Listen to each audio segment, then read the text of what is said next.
स्वर्ग में एक दिन बड़ा विवाद छिड़ गया। धर्म और लक्ष्मी आमने सामने थे।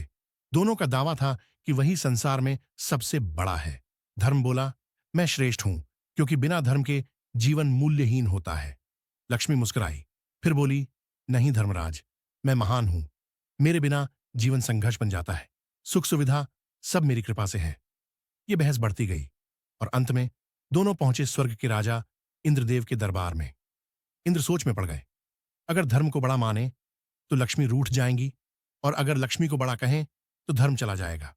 अंत में इंद्र बोले, पृथ्वी पर एक ही राजा है जो सच्चा न्याय कर सकता है, राजा विक्रमादित्य। आप दोनों उसके पास जाएं। धरती पर विक्रमादित्य के दरबार में धर्म और लक्ष्मी पहुंचे। उन्होंने अपना पक्ष रखा और न्याय की मांग की। राजा ने शांत मन से दोनों की बातें सुनी, फिर गंभीर होकर बोले, यदि धर्म चला गया तो जीवन पशु के समान हो जाएगा। लक्ष्मी नहीं भी हो तो जीवन कठिन जरूर होगा, पर जिया जा सकता है। पर यदि धर्म ना हो तो सब व्यर्थ है। अतः मेरे विचार में धर्म ही सबसे महान है।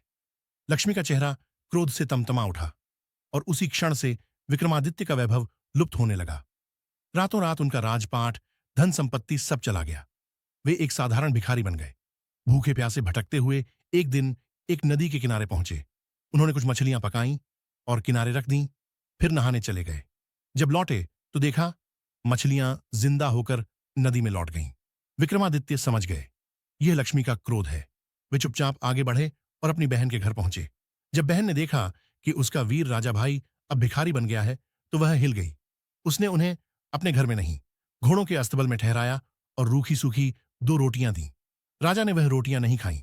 उन्होंने जमीन में एक गड्ढा खोदा, रोटियां उसमें दबाईं और बोले, हे धरती माता, जब मैं लौटूं तो ये रोटियां जैसी की तैसी मुझे मिलें।